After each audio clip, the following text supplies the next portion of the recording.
Qui vous a parmi les deux députés Bafota qui passent à l'intérieur IDPS. En tout cas, là, le débat est clos par rapport parce que vous êtes vice-président de l'Assemblée provinciale. Donc, M. Zayani, sur la bataille IDPS, sur base toujours une inquiétude par rapport à comment on est Tangamaki. Bon, awa na ekoloba vraiment pour n'engagé, mais seulement na ko ibisa bandeko que biso tozaba na IDPS, tozana discipline à parti. Ce parti le bito que na droite, to que na droite. Sur le bito que na gauche, to que na gauche. To landa ki ba instruction parti pesa ki biso pour que to voter pour na candidat ya parti. Yango nde to salaki kasi na sengi pe na profiter na micro na bino pour na ko ibisa bandeko nyonso ya IDPS ba combattant et que ezaki ba erreur à parcours. Torozala fidèle, Toro se conformer dans le mot d'ordre à parti. Balim Bisabiso et ya solo ba tomboka qui parce que tout cas les sénateurs moroté, mais na Mikolo Ekoya ba ozala na esengo parce que déjà on s'est organisé, on a désigné un président. Il y a groupe parlementaire na biso ya IDPS et Moussala na biso na assemblée provinciale ozala pour l'intérêt à IDPS, pour l'intérêt à la population quinoise. Tosi tolobi yango, c'est-à-dire erreur to sala ki to sala ngo lisusu te. Ndeto yebisi na ba député nyonso o ya IDPS, oui, nous savons que bauti ko sala buzoba e uti ko leka na sima awa, mais biso to sino buzoba na to zipi yango libokende balba ke non, les linges sales se lavent en famille, mais to kende d'abord na oyo ezali liboso na biso gouvernorat de la ville province de Kinshasa, to lobi il faut to rafler yango. Gouverneur Oya Kobima et Kozala gouverneur ya IDPS Oezali Mwanamboka Laurent Batumona.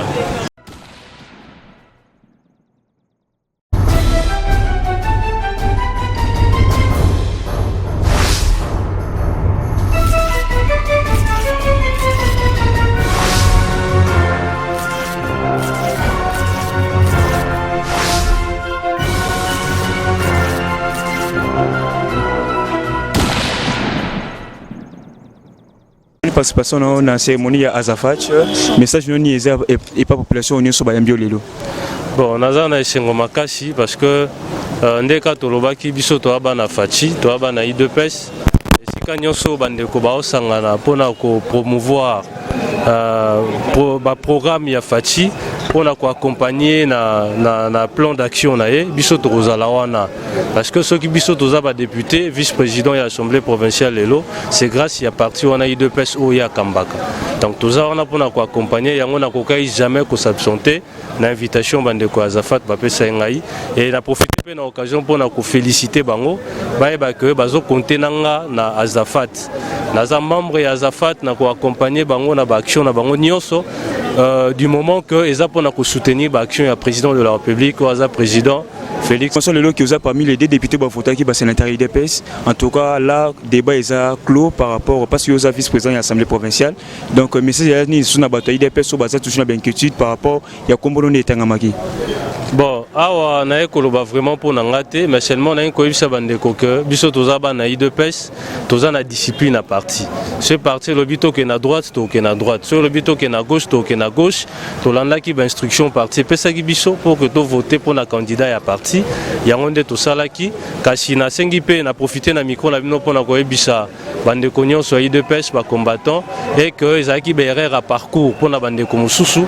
To salaki réunion na ba député nyonso ya IDPS pour que dorénavant, Torozala fidèle, Toro se conformer dans le mot d'ordre à parti. Balim Bisabiso et ya solo ba tomboka qui parce que tout cas les sénateurs moroté, mais na Mikolo Ekoya ba ozala na esengo parce que déjà on s'est organisé, on a désigné un président. Il y a groupe parlementaire na biso ya IDPS et Moussala na biso na assemblée provinciale ozala pour l'intérêt à IDPS, pour l'intérêt à la population quinoise. Le 10 avril pour l'élection du gouverneur tout le monde a marambouanate. Tosi tolobi yango, c'est-à-dire erreur to sala ki to sala ngo lisusu te. Je parle pour na bandeko mususu basala ki bambeba kasi bango mo basamonde balobi que to sala ki réunion to lobby soki candidat na biso ya gouverneur a perdre sengela perdre on a 12 voix na yi. Le roi biso to za 12 na assemblée provinciale a 12 voix na yi quitte à lui les candidats a kende piocher pe nanga mususu pour ka ramener 13 voix de sorte que tous à la majorité absolue tous à ville à Kinshasa. Apport Nabiso d'abord El Bousso est allé sur la conscientisation tolingi to conscientiser d'abord bandeko na biso ba député dans l'ensemble baye bana kosala choix moko ya malamu parce que toyebaki que gestion e utei koleka ezalaki catastrophique na niveau ya ville ya Kinshasa awa et tolobaki cette fois-ci que le gouverneur o ya ville ya Kinshasa esengeli abimela na kati ya UDPS pour na total ndenge nini akogérer Kinshasa parce que Kinshasa ezali siège ya ba institution nde toyebisi na ba député nyonso o ya UDPS. Oui, nous savons que bauti kosala buzoba e uti koleka na sima awa mais biso to sino buzoba na to zipi ango libokende balbake non les linges sales se lavent en famille mais to kende d'abord na oyo ezali liboso na biso gouvernorat de la ville province de Kinshasa to il faut to rafler ango. Nous savons que nous n'avons que 12 députés mais ceux qui to composer vraiment malamu et puis bande ko na biso o ya en face plutôt basala li conscience na bango vraiment na ndenge ya malamu. Je crois que gouverneur o ya kobima et kozala gouverneur ya IDPS o ezali mwana mboka Laurent Batumona. Président Gustave, tout ça, par rapport à l'action toujours chef de l'État, le tomoni commerce qui est misal les salima. Alors critique ni au sala par rapport à misala na nyoso parce que bien bozana pour la action. Oui, en tout cas, nga nazali komona ke musala ezali ko sala ma vraiment malamu, mais na koyi ko senga kaka na ba chef de chantier nyonso en général ba na ko s'occuper malamu na ba travailler au bazali ko sala musala parce que tant boluki marché ba pesi bino marché, il faut voir que vous êtes plus que les Chinois. Moi ça me faisait mal tant na bandai komona ke il y a des Congolais au bazana ba compétences ba na ba qualité mais ba bandai ko chômer parce que marché nyonso ezali ki pesa mi pas ba Chinois. Mais le président Félix est à l'obité, le peuple d'abord, les Congolais d'abord. Tous doivent marcher, tous pesa na on a ba Congolais. Coup de chapeau, il y a de ces chantiers là on a les cas qui voient même na Boutou, na trouvé Moussa les autres ça la manako pèse exemple net ya Mata Forest na niveau ya Massina kuna j'ai trouvé que ba travailler na Boutou et c'est pas senga makasi mais ezana biska msu on na kenda ki na cadre ya Moussala na ngaka ka ya kosala ya kolandela ndenge azafache za rasongi so kolandela ko ba misani ne salama toko kuta bandeko msusu bazole la balobi que non chef apesi bango damas ya rolia bazana nzala donc na boy nanga kotanga ba kombo ya ba chef wana na entreprise wana mais na si bon cas que non soro yebi que vous avez s'occuper na ba travailleur té président Félix a qui pour na bilo ko anaté président Félix alobi tu reçois l'argent au salisi musala s'occuper bien na travailleur sinon tu es dénoncer yo et soit tu dénoncer yo ba que non musala na kombo nango osanini kosi la parce que tu retourne yo bambongo ane bandai ko kende wapi oko Gustave président Gustave bazo critiquer bino misala zo sama toujours mingi na kata ville province de Kinshasa o eza Congo mobimba alors tu éviter ko citer biso moi quelques provinces aussi o eza ko profiter ba misala o nyonso non nazo ebisa que misala ezali ko salama de partout vous comprenez mais l'enterre ezali ko salama na ba kwa par rapport au yaba chantier. On ne dit pas que dans toutes les provinces misala et salamate c'est faux et archi faux. Dans la province nyon sont dengue présent le baki kunda avoir misala tu salama ndega kunda avoir pesamaki.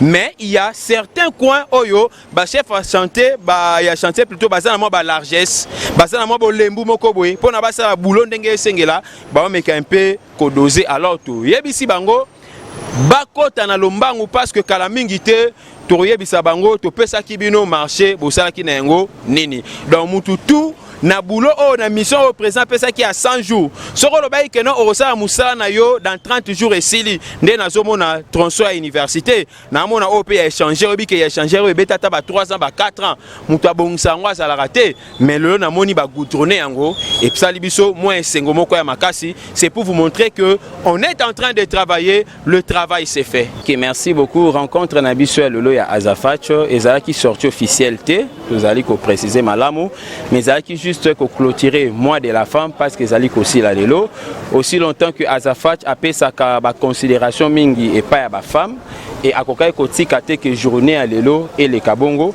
des ali parmi ba éléments où esalaki le loto sangisa ba tout dans l'ensemble pour na ko célébrer pe ko clôturer mois de la femme et puis en deuxième lieu tozalaki na batu o topesa bango formation.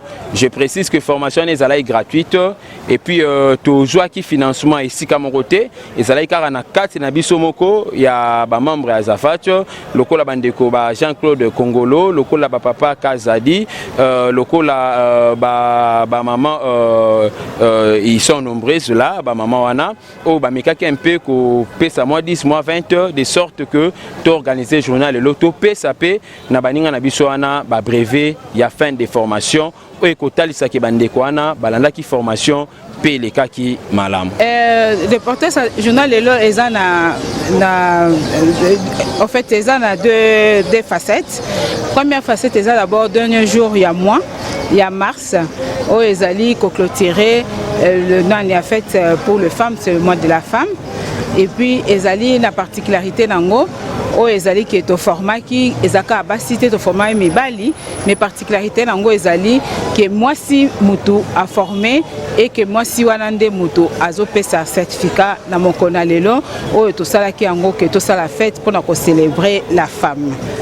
Alors oui, et alors il y a mibali deuxième facette nango ezali o ya kola kisake moi si peu importe niveau naie azali peu important na société ya ngona to sala ki formation wana pona kokene ko bimisa ba talent ba qualité ba don oya mwasi o ezali caché pona ko transformer yango et comme métier mobile aux diaspora bande diaspora bazota là de partout alors message ni opesa bango par rapport yo pesi exemple déjà ya kokita pona soutenir ba son chef de l'état alors ba o battre likuna bazo hésiter na nous au sengi na bango nini. En fait obi ndenga na lobaka to lobby qui est dans la carte mboka to la carte na mboka oyo to bengi yango République démocratique du Congo.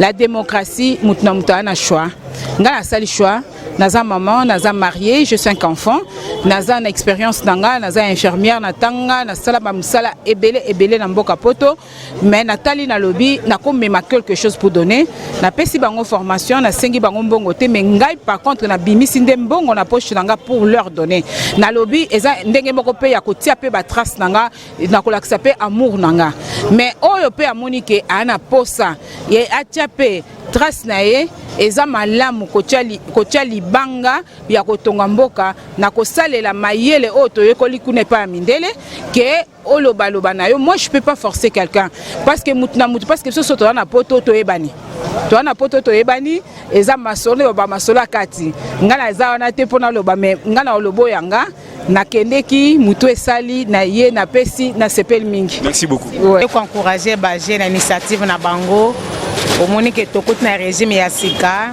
il faut être avec les jeunes pour encadrer bango bawe bazana vision ya chef de l'état bawe bazu engagement ya ko accompagner na programme na ye il faut tanyo skozala na bango pour encadrer bango pe ko encourager bango c'est une bonne chose et le toko senga na bango en tout cas batikala toujours na vision ya chef de l'état ba accompagner na programme na ye pour na avènement ya un état de droit na kati ya mboka na biso.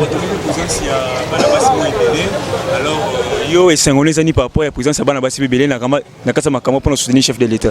Nazana esengo parce que mboko po etelema esengeli mwasi pa telema.